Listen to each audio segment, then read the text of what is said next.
Acompáñanos a leer juntos la Biblia en un año con Alexander Suárez. Mis hermanos, hermanas, amigos y amigas, con la lectura sistemática de la Biblia aquí en Esperanza, el canal de las Sagradas Escrituras. Agradeciendo a todos los que se unen cada día a esta familia de esperanza, suscribiéndose gratuitamente al canal y aceptando la invitación a formar parte de quienes se capacitarán a partir del 1 de junio en los talleres de discipulado y teología bíblica.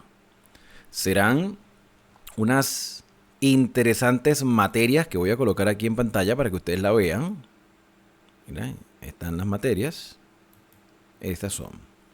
Serán 4 trimestres estudiando todo lo referente a lo que la Escritura enseña y lo que otros han investigado basado en la Escritura. Hay materias o hay clases que son muy interesantes. La primera, Orígenes de la Biblia. Vamos a disfrutar de los evangelios, el estudio de los evangelios de una perspectiva mucho más amplia, los 4 evangelios, el tema de la cristología y los dones espirituales, la hermenéutica, la escatología, la historia del cristianismo, la literatura poética, la homilética, la doctrina bíblica, conocer las religiones y las denominaciones que pueda existir en el mundo, ejercer o aprender sobre el liderazgo eclesiástico y el evangelismo público y personal. La idea con estos talleres o estas clases de discipulado, hermano, es disfrutar del estudio. No lo veamos como una carrera universitaria, veámoslo como una oportunidad de aprendizaje. Yo lo voy a disfrutar y espero también que ustedes se gocen en el conocimiento de lo que el Señor ha dejado a través de su palabra. Y más cuando estemos estudiando Apocalipsis y el libro de Daniel, con el tema de la escatología. A veces el cristiano, o a veces somos dados al debate. A mí no me gustan los debates, porque el debate busca ver quién tiene la razón y quién está equivocado. Yo creo que todos tenemos algo que aprender. Alguien decía, todos somos ignorantes, pero en diferentes áreas. Abramos nuestras Biblias y dejemos que el Espíritu Santo nos guíe. Y sé que para muchos no ha sido sencillo, créanme que para mí tampoco, tener que tomar el tiempo para leer una cantidad considerable de nombres que a veces los pronunciamos mal. Y de lugares que, mira, no es la primera vez, porque ya en libros anteriores leíamos lugares, la ubicación de donde se asentaron cada una de las tribus. Y yo les decía, mira, quienes no hemos pasado por esos lugares, se nos hace difícil entender cuál era la ubicación exacta. Pero hoy tenemos mapas, hoy tenemos comentarios, hoy tenemos muchas referencias que nos dan una idea. Pero, aún con nuestras limitaciones, porque las tenemos también, podemos saber que en cada uno de estos capítulos y estos relatos hay una instrucción y hay una aplicación a nuestra vida.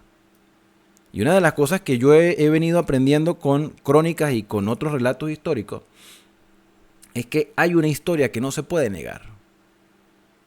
Todos tenemos un pasado, todos hemos tomado decisiones para bien o para mal, y una vez más se confirma que el Antiguo Testamento muestra a una humanidad en decadencia con la necesidad de un Salvador. Y vemos a personajes insignes cometiendo errores, pero también viendo las victorias, porque a pesar de toda la decadencia, siempre ha habido un remanente fiel, un remanente que se ve desde el principio. Entre Caín y Abel, Abel era el remanente. Entre los hijos de Noé, Sem, Can y Jafet, Sem era el remanente. Entre los hijos de Jacob, bueno, tenemos a Judá. Entre los hijos de Isaí, David. Entonces por ahí se va la genealogía. ¿Eran estos personajes perfectos? No eran perfectos. Pero la Biblia los presenta como justos, aunque no lo eran. Los muestra tal cual como eran, con sus imperfecciones. Y tú y yo, al igual que ellos, somos presentados justos delante del Padre por los méritos de Cristo, nuestro Salvador. No son nuestros propios méritos. Nuestra obediencia es un resultado.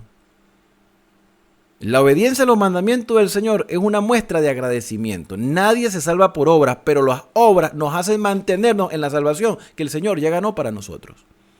Y sé que para algunos les parece sorprendente que yo diga estas palabras, pero son así. ¿Cómo llegué yo a esa conclusión? Pues permitiéndole al Señor que nos instruya a través de su palabra. ¿Estarías tú dispuesto, mi querido hermano, a sentarte a estudiar la Biblia?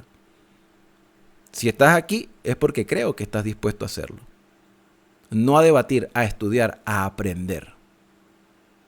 Con esta premisa, entonces llegamos a el capítulo número 10 de el primer libro de Crónicas.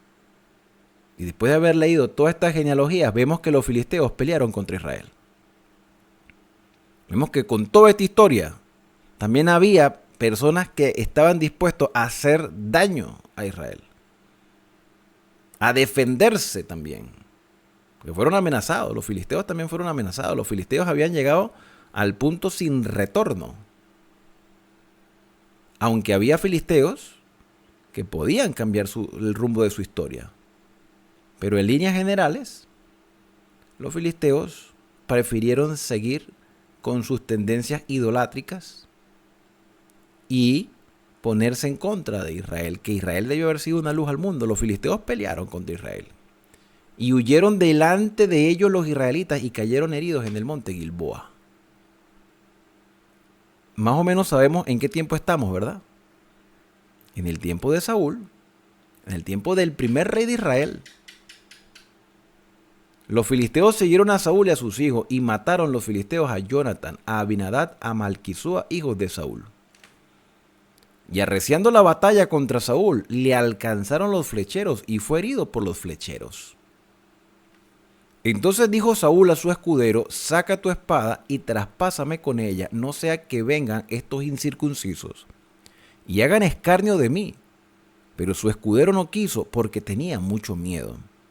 Entonces Saúl tomó la espada y se echó sobre ella. Cuando su escudero vio a Saúl muerto, él también se echó sobre su espada y se mató. Cuando vio a Saúl muerto, el escudero, con el miedo que tenía, se tiró en la misma espada y murieron ahí los dos.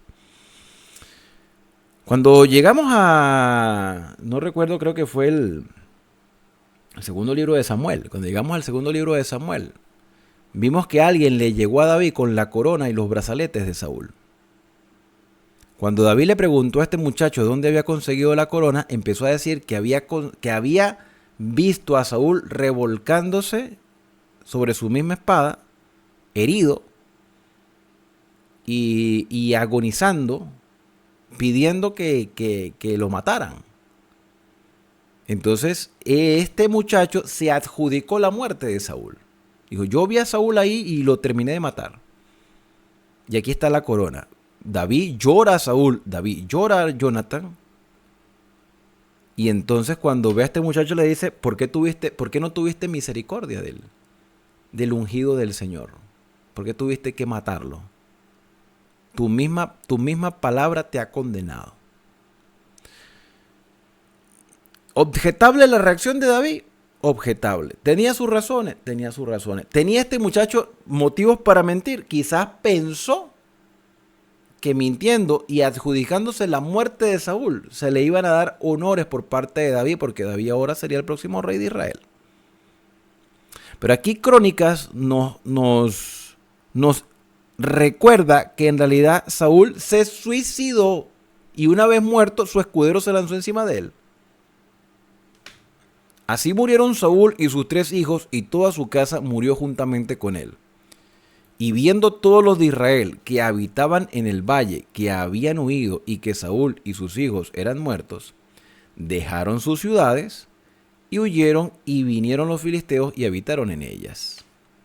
Sucedió al día siguiente que al venir los filisteos a despojar los muertos, hallaron a Saúl y a sus hijos tendidos en el monte Gilboa. Y luego que le despojaron, tomaron su cabeza y sus armas y enviaron mensajeros por toda la tierra de los filisteos para dar las nuevas a sus ídolos y al pueblo. Y es donde yo, cuando estábamos haciendo la lectura, yo les decía Esta es la batalla de los dioses, hermano. La batalla de los dioses. Porque había una creencia que el pueblo que venciere a otro era porque su Dios era más fuerte que el Dios de aquel pueblo derrotado. Si aquí vemos a un Israel derrotado, principalmente por el descuido que Saúl hizo de su propia vida espiritual, se creía entonces que la derrota de Saúl era la derrota de Jehová.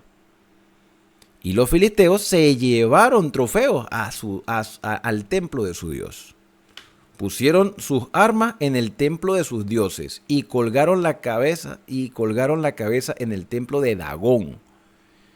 Y oyendo todos los de Jabes de Galaad que los filisteos habían hecho así de Saúl, se levantaron todos los hombres valientes y tomaron el cuerpo de Saúl y el cuerpo de sus hijos y los trajeron a Jabes y enterraron sus huesos debajo de una encina en Jabes y ayunaron por 7 días. Aquí vemos que los de Jabes de Galaad, del territorio oriental, que ellos también se sentían agradecidos con Saúl porque Saúl los protegió en un momento cuando se sintieron amenazados por una nación extranjera. Saúl fue y los protegió, los ayudó, los cuidó.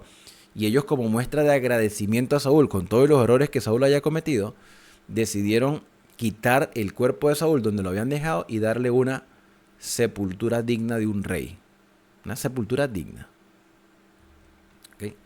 Así murió Saúl por su rebelión con que prevaricó contra Jehová, contra la palabra de Jehová, la cual no guardó porque consultó a una adivina. Decidió dejar a Dios a un lado. No, pero es que Dios no le respondía. Pero es que Dios no era que no le respondía. Es que el silencio ya era una respuesta de Dios. Es decir, Saúl se apartó tanto de Dios que el Señor con su silencio le estaba diciendo todo. O sea, ¿qué vienes a consultarme si tú en realidad no quieres hacer mi voluntad? Entonces Saúl demostró que en realidad no tenía respeto a Dios cuando fue a consultar a la pitonisa. Y la pitonisa lo engañó, diciéndole que Samuel, bueno, ni siquiera ella dijo que era Samuel. No, veo a un hombre que sale, tal. Ah, es Samuel, dijo Saúl. Eso lo estudiamos en primero de Samuel. Eso ya lo habíamos estudiado. Versículo número 14 dice que Saúl no consultó a Jehová, por esta causa lo mató y traspasó el reino a David su hijo.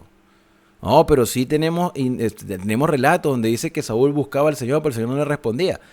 Pero es que Saúl en realidad no buscaba a Dios por amor, lo buscaba en este caso por interés o por miedo. Que si no hubiese estado Saúl pasando ese momento apremiante, no busca al Señor, le da igual. Capítulo número 11. Este capítulo 10 es bastante corto. Vamos al capítulo número 11. Que ya volvemos otra vez a la lectura de ciertos nombres. Y el capítulo es bastante extenso. Entonces todo Israel se juntó a David en Hebrón diciendo: He aquí nosotros somos hueso tuyo y tu carne. También antes de ahora, mientras Saúl reinaba, tú eras quien sacaba a la guerra a Israel y lo volvías a traer. También Jehová tu Dios te ha dicho: tú apacentarás a mi pueblo Israel y tú serás príncipe sobre Israel, mi pueblo. Y vinieron todos los ancianos de Israel al rey en Hebrón, y David hizo con ellos pacto delante de Jehová, y ungieron a David por rey sobre Israel, conforme a la palabra de Jehová por medio de Samuel. Entonces se fue David con todo Israel a Jerusalén, la cual es Jebús, y los jebuseos habitaban en aquella tierra. Y los moradores de Jebús dijeron a David: no entrarás acá. Mas David tomó la fortaleza de Sión, que es la ciudad de David, y David había dicho: el que primero derrote a los jebuseos será cabeza y jefe. Entonces Joab, que era su sobrino, hijo de Sarbia, subió el primero y fue hecho jefe. Y David habitó en la fortaleza, y por esto la llamaron la ciudad de David.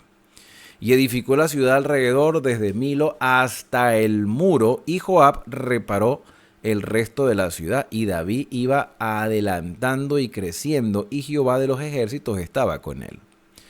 Estos son los principales de los valientes que David tuvo, y los que le ayudaron en su reino con todo Israel, para hacerle rey sobre Israel conforme a la palabra de Jehová. Y este es el número de los valientes que David tuvo: Jasobeán, hijo de Jadmoni, caudillo de los 30, el cual blandió su lanza una vez contra 300, a los cuales mató. Tras él estaba Eleazar, hijo de Dodo, Ahoita, el cual era de los 3 valientes.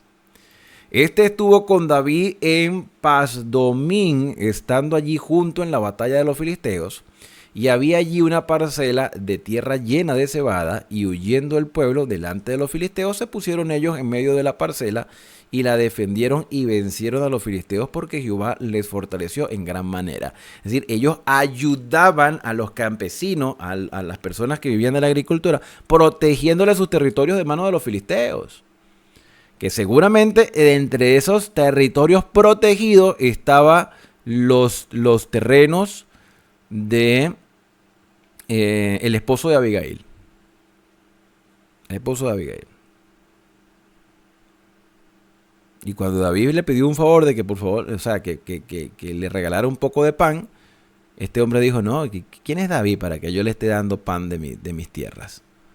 Okay. Y dice el versículo número 15, y 3 de los 30 principales descendieron a la peña de David, a la cueva de Adulán, estando el campamento de los filisteos en el valle de Refaim. David estaba entonces en la fortaleza y había entonces guarnición de los filisteos en Belén. David deseó entonces y dijo, ¿quién me diera a beber de las aguas del pozo de Belén que está a la puerta?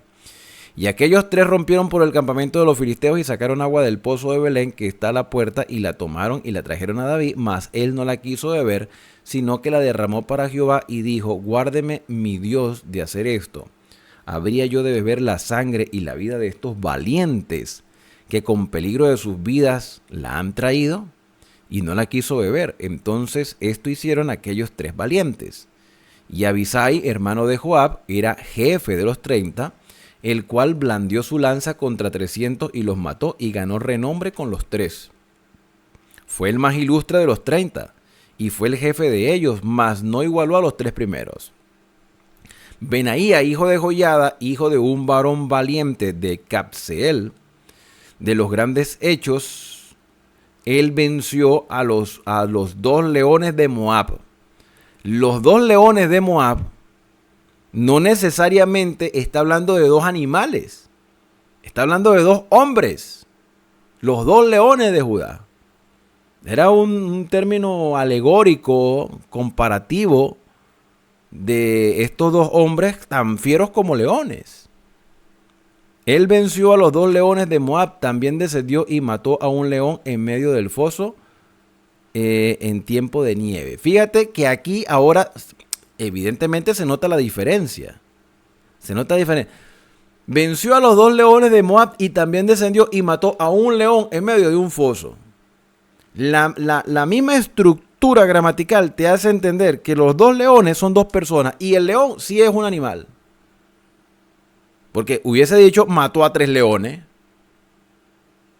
No, mató a los 2 leones. No dice a 2 leones, sino a los 2 leones. Y después mató a un león en medio de un foso. En tiempo de nieve. Es que nevaba en aquel. Por allí nevaba. Caía nieve. Él mismo venció a un egipcio, hombre de 5 codos de estatura, y el egipcio traía una lanza como el rodillo de un tejedor, mas él descendió con un báculo y arrebató al egipcio la lanza de la mano, y lo mató con su misma lanza. Esto hizo Benaía, hijo de Joiada, y fue nombrado con los 3 valientes, y el más distinguido de los 30, pero no igualó a los 3 primeros. A este puso David en su guardia personal, y los valientes de los ejércitos fueron Asael, hermano de Joab, Elhanán, hijo de Dodo de Belén, Samot Arodita, el Espelonita, Ira, hijo de Iquis Tecoita, Abieser Anatotita, Sibecai Usatita, Ilai Aoita, Maharai Netofatita, Eleb, hijo de Baná Netofatita, Itai, hijo de Ribia de Gabá de los hijos de Benjamín, Benaía Piratonita, Usai del río Gaas, Abiel Arbatita, Asmavet. Estos fueron todos los que acompañaban a David por el desierto, que escucharon sus salmos, que vieron cómo Saúl lo perseguía, todo esto. Mira, aquí se les reconoce sus hazañas a estos hombres. Asmabel, Barjunita, Eliaba, Salbonita, los hijos de Hasem, Gisonita, Jonathan, hijo de Gebe, Ararita, Ayán, hijo de Sacar, Ararita, Elifaz, hijo de Ur, Efer, Mecaratita, Ahías, Pelonita, Asrón, Carmelita. Digamos que esto eran como, sí, por decir así sus apellidos, pero eran la referencia de dónde eran. Naraí, hijo de Esbaí, Joel, hermano de Natán, Midjar, hijo de Agrai, Selec, amonita, Narai, Berotita, escudero de Joab, hijo de Sarbia, Ira, Itrita, Jeret, Itrita, Urías, Eteo, este Urías fue el que David mandó matar, Sabat, hijo de Ailai, Adina, hijo de Sisa, Rubenita, príncipe de los Rubenitas, y con él 30. Hanán, hijo de Maaca, Josafat, Mitnita, Usías, Astarotita, Sama y Jaiel, hijo de Jotán, Aroerita. Gediael, hijo de Sinri, y Joha, hijo, su hermano Tisita. Iliel, Mahavita. También está Jerebal y Josabía, hijos de Elnaán. Itra, Moabita, de Moab. Había cierta relación entre los moabitas y David. Había cierta relación. Recordemos que la abuela, la bisabuela de David era Ruth. Ruth la moabita. Eliet, Obed y Jaziel, mesobaita. Y aquí terminan los 47 versículos del capítulo número 11. Vamos con el capítulo número 12 y con esto terminamos la lectura por el día de hoy. Estos son los que vinieron a David en Siglat, estando él aún encerrado por causa de Saúl, hijo de Sif, y eran de los valientes que le ayudaron en la guerra. Estaban armados de arco y usaban de ambas manos para tirar piedras con la honda y saetas con arco. De los hermanos de Saúl de Benjamín, el principal Ahiezer, después Joás, hijo de Semá, Gabatita, Jaziel, Pelec, hijo de Armabet, Beraca, Jehú, Anatotita, Ismaías, Gabaonita, valiente entre los 30, más que los 30, Jeremías, Jaziel, Johanán, Josabat, Gerarita, Elisúa, Jerimot, Bealías, Semaías, Cefatías, Arufita, Elcana, Isías, Azareel, Joezer, Jasobeán, Coreíta y Joelá y Zebadías, hijo de Jeroham de Gesor. También de los de Gad huyeron y fueron a David al lugar fuerte en el desierto, hombres de guerra muy valientes para pelear, diestros con escudo y pavés. Pavés es, si no me equivoco, un pavés creo que es un escudo más grande. Sus rostros eran como rostro de leones. No es que tenían cara de leones, sino que eran personas impetuosas, recias, ¿sí? Dignos de ser temidos. Eran ligeros como gacelas sobre las montañas. Ezer el primero, Obadías el segundo, Eliab el tercero, Mismana el cuarto, Jeremías el quinto, Atai el sexto, Eliel el séptimo, Joanán el octavo, Elzabat el noveno, Jeremías el décimo y Macbanai el undécimo. Estos fueron los capitanes del ejército de los hijos de Gad. El menor tenía cargo de 100 hombres y el mayor de 1000. Estos pasaron el Jordán en el mes primero, cuando se había desbordado por todas sus riberas, e hicieron huir a todos los valles e hicieron huir a todos los de los valles al oriente y al poniente. Asimismo, algunos de los hijos de Benjamín y de Judá vinieron a David al lugar fuerte. Y David salió a ellos y les habló diciendo: si habéis venido a mí para paz y para ayudarme, mi corazón será unido con vosotros. Mas si es para entregarme a mis enemigos sin haber iniquidad en mis manos, véalo el Dios de nuestros padres y lo demande. Claro, David tenía que cuidarse porque también había personas que podían traicionarlo. Entonces el espíritu vino sobre Amasía, jefe de los 30. El espíritu, ¿qué espíritu? ¿El espíritu del Señor obró en ellos? El espíritu vino sobre Amasía, jefe de los 30, y dijo: por ti, oh David, y contigo, oh hijo de Isaí, paz, paz contigo y paz con tus ayudantes, pues también tu Dios te ayuda. Y David los recibió y los puso entre los capitanes de las tropas. Estos hombres, cuando dice el espíritu vino sobre ellos, eran personas que estaban dispuestos a ir a la batalla, pero también eran personas espirituales. O sea, David se rodeó de muchas personas, personas ociosas y personas espirituales, y eso creaba el equilibrio en el grupo. ¿Ve? También se pasaron a David algunos de Manasés cuando vino con los filisteos a la batalla contra Saúl, pero David no les ayudó, porque los jefes de los filisteos habían habido consejo, lo despidieron diciendo: con peligro de nuestras cabezas se pasará a su señor Saúl. Así vinieron él a Siglat, se pasaron a él los de Manasés, Abnas, Josabat, Gediael, Micael, Josabat, Eliú, Siletai, príncipes de millares de los de Manasés. Estos ayudaron a David contra la banda de los merodeadores, pues todos ellos eran hombres valientes y fueron capitanes del ejército. Porque entonces todos los días venía ayuda a David hasta hacerse un gran ejército como ejército de Dios. Y este es el número de los principales que estaban listos para la guerra y vinieron a David en Hebrón para traspasarle el reino de Saúl conforme a la palabra de Jehová.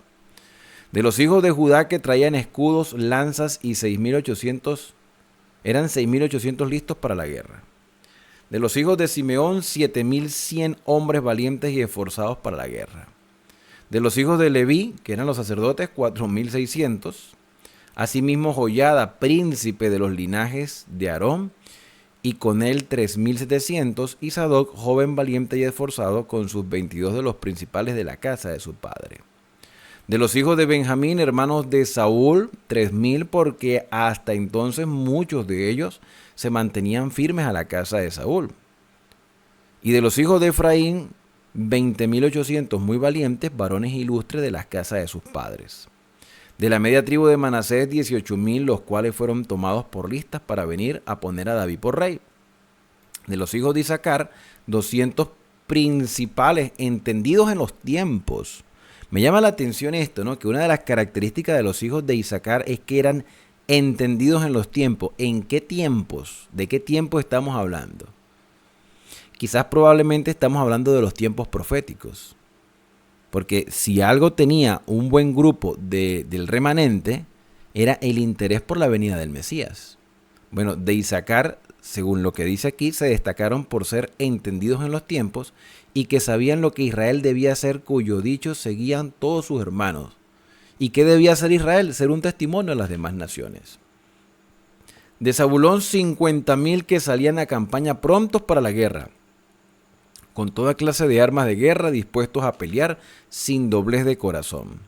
De Neftalí, 1.000 capitanes, y con ellos 37.000 con escudos y lanzas.